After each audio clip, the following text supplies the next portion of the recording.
So it's hard not to notice at this point random healthy people randomly passing out and dying or almost dying right in front of us.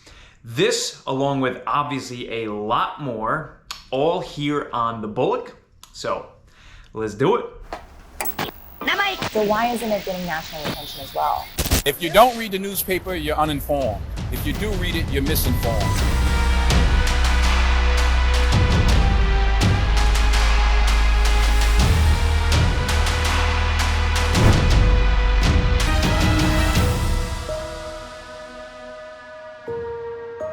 No one is talking about this. Died suddenly. It's a more and more common headline that you see. In the last year and a half, young and healthy people are passing out and dropping like flies due to medical emergencies. The latest death was U.S. Air Force Academy cadet Hunter Brown, just 21 years old. He died right where he stood walking back to his dorm on January 9th. Hunter Brown is just the most recent example of this. Here's Tanya Eriksson, the head of Denmark's medicines agency, fainting during a press conference back in 2021. Or Ethan Trejo, a 16-year-old soccer player who died on the field from cardiac arrest back in June of 2021.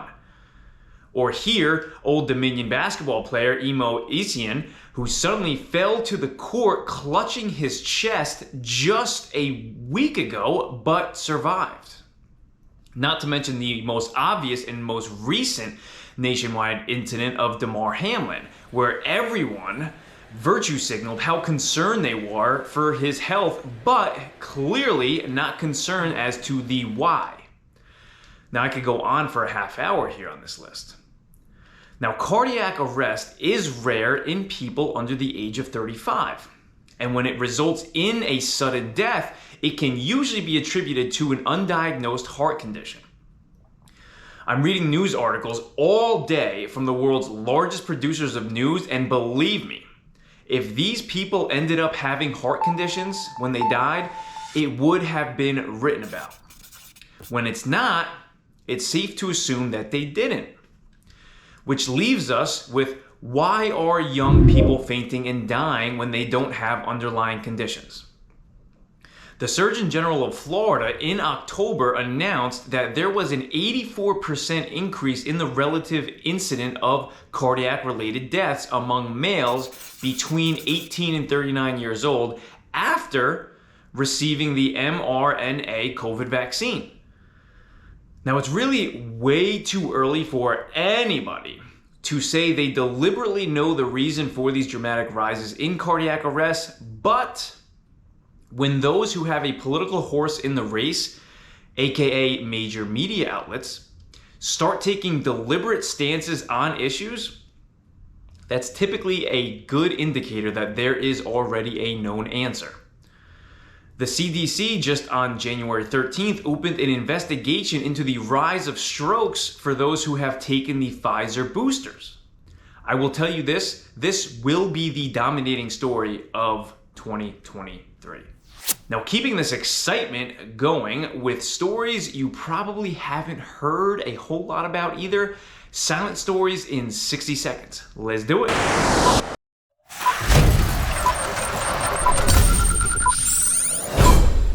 To 1 minute of news stories you've never heard about. We're going to start over early on New Year's Day. Gunmen in armored vehicles stormed a state prison in Mexico just outside of El Paso, opening fire and killing 10 guards. El Nito, a top gunman for the Mexican cartel, escaped along with 29 other inmates. A massive prison break. El Nito did get killed later on that week. Now over to Russia, as U.S. Navy veteran Taylor Dudley was released from a Russian prison he was held in since April of 2022. It's really unclear why he was held prisoner, as some speculate. It was really that he illegally crossed into Russia during a trip to Poland that he was on for a music festival. The legendary global negotiator Bill Richardson spent 6 months in Russia to secure the release. Now, ex-NFL star Peyton Hillis is recovering after nearly drowning to death in Pensacola, Florida early in January after saving his kids from drowning. Hillis, if you don't remember, was on the cover of the Madden NFL football game back in 2012. Now, believe it or not, the ever-changing news that takes place week by week is just as quick-paced as news in the animal kingdom. So now over to wildlife news. Let's do it.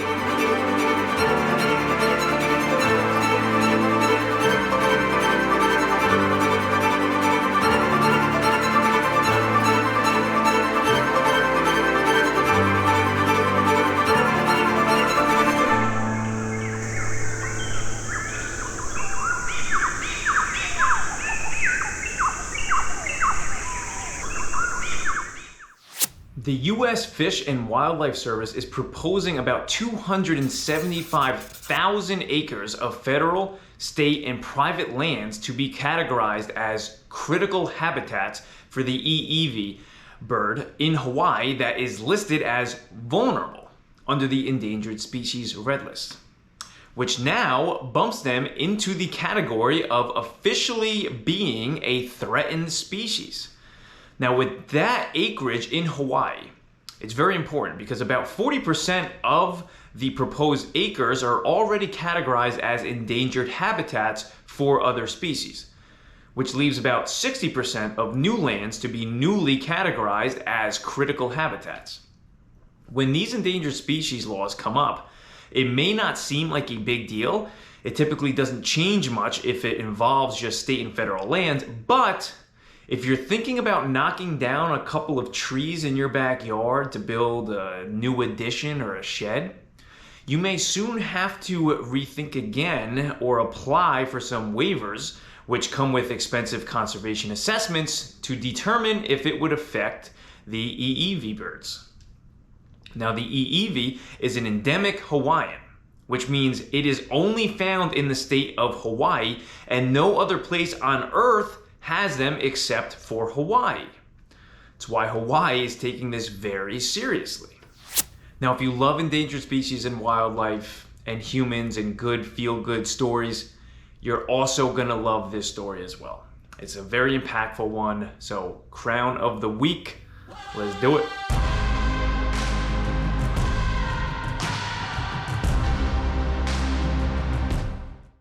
Into Maryland now, as a local business owner recorded a TikTok of an elderly employee working at Walmart bagging groceries. The TikTok was viewed over 2 million times and showed the disappointing sight of 82-year-old Navy veteran Butch Marion working basically minimum wage at the checkout. From watching, viewers were quick to start a GoFundMe page and raise over $100,000 for Butch, which granted the elderly veteran a chance to retire from Walmart on the spot, which he happily did. Marion said he would be using the money to certainly pay off some bills, but more importantly, to travel to Florida for a 3-week trip to see his daughters and grandchildren who he hasn't seen in years. So awesome stuff. Now, from medicine to science to criminal justice, there are experts hired by major media outlets and are paid top dollar by them for their knowledge. Here on No Politics, we decided to go all in and hire only the most knowledgeable people in their field. A world-renowned cultural and economical expert, we have Chief News Correspondent, journalist George.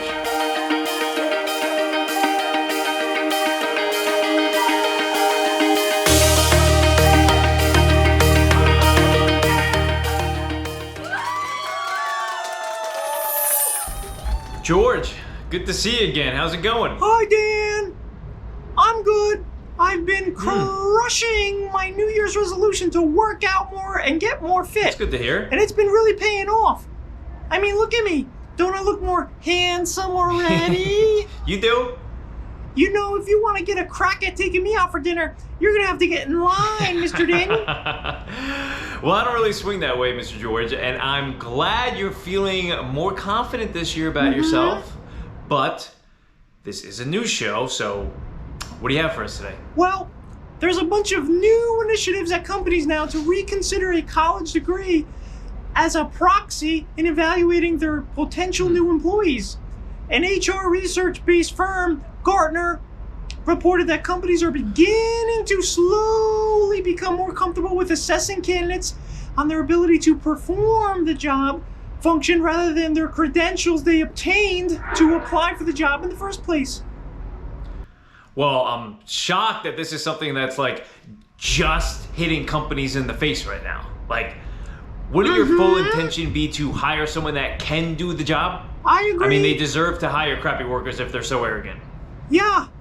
I mean, I went to community college for a couple of credits, but for the most part, I am experience-based, thriving in my new role.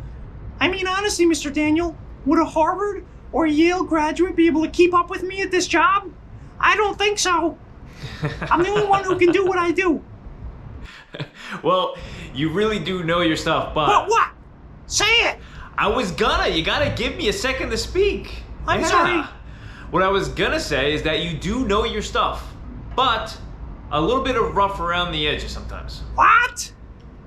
Last week alone, mortgage rates dropped for the 6th straight week. American Airlines stock jumped 20%, and Tesla's slashing their prices on all their vehicles. I think I know my news very well there, Mr. Daniel. My point exactly, though. You just proved my point. You know your stuff, but you're a little rusty. A little unconventional, but that's why we have you on. Damn right. The people love you, and so does our staff. So, we'll see you next week, George. Sounds good. See you next week, everybody. Now, I've gotten a lot of cool feedback and interest about the book club, so I'm very excited to add another phenomenal book to our library. So, let's do it.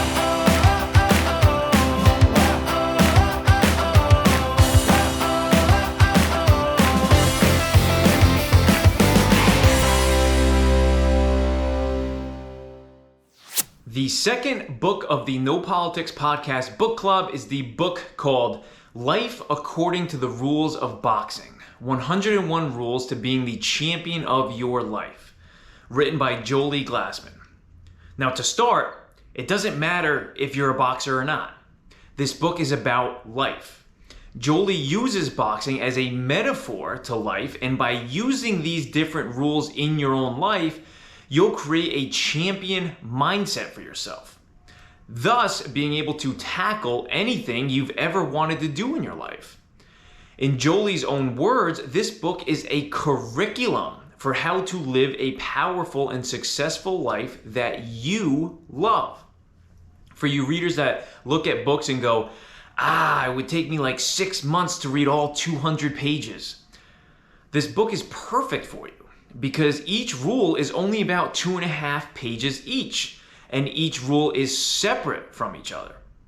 So you can just open the book randomly and read any rule in any order. I'll give you an example. Here's the first rule, aka here's the first chapter of the book. Always chase the perfect punch. Now tell me this isn't the perfect book to go along with your morning coffee every morning.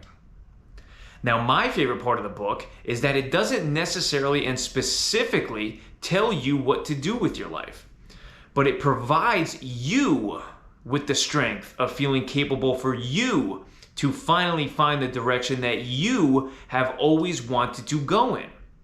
Because remember, it's 101 rules in being the champion of your life.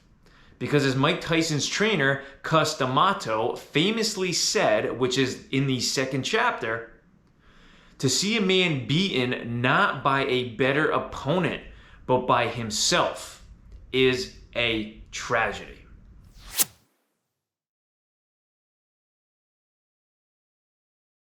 Now on to a story that gets me fired up. Another segment of Unspoken Truths. Let's do it.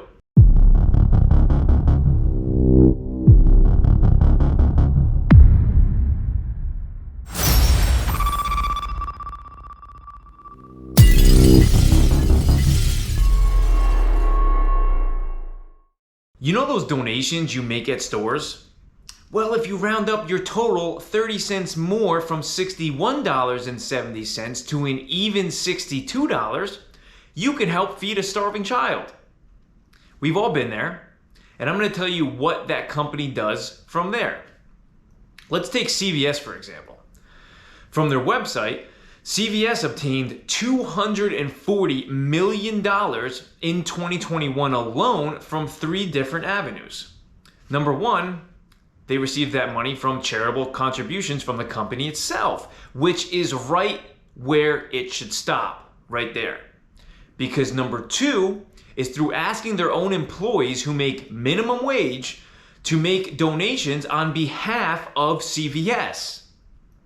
And then number three, the third way, was asking their own customers, you, to make donations when they check out. All so CVS can go into the public limelight and say, look how much money we donated to charity, $240-something million. Like, no, you mean the money your customers donated, not you. Nothing like a company whose net worth is over $117 billion, making their own minimum wage employees and pressuring their own customers into making charitable donations on the company's behalf, in which, though they aren't supposed to, but probably also manage to receive a nice hefty tax deduction from their own customers' donations. I mean, that's like me paying for Bill Gates' electric bill. Now, when I tried to find out the specific nonprofits they gave these donations to, ironically, when clicking the website's link, the URL is not found. Shocker. Now, what you should do is go home and put those extra 30 cents in a jar, and at the end of the year, donate that money to a cause you are personally passionate about. And that is the unspoken truth. Now, some really sad truth that I bring up every single week here because no one on Planet Media gives a shit. To Chicago. To a developing story out of Chicago where police now say 14 people were shot. Shots fired 147 Maple Street. Requesting backup. All units, stand by. Into Chicago now, as we do every week, with this past weekend having 21 people shot in total, with 4 being fatal so far, and the age ranging between 17 and 41 years old, and as always by ABC7 Chicago. Now you have to go check out last week's podcast with tech founder Hans Weiberg, who developed an app called Be My Eyes that connects blind and visually impaired people with volunteers over FaceTimes to help the visually impaired and blind get them through their daily tasks that they need help with. If I'm visually impaired, I can just go in the refrigerator and take a picture or FaceTime someone instantly and show them the expiration date of a milk carton, and they'll be able to tell me if it's expired or not. Yeah, and it's one of the most important thing about Be My Eyes is that it is a live conversation. So you don't take a picture. You are actually talking to somebody, and this person will say, okay, please move the phone a little to the right, and please turn the packets around because then I cannot see the date. And yeah. Also, this Friday, look out for a new podcast being posted with Steve James from KenyaRelief.org, where we do a check-in with him and see what he's been up to since our last episode. I'll give you a hint. It starts with the organization beginning construction on a brand new hospital to service Kenyans. So make sure to check it out, and I will see you then.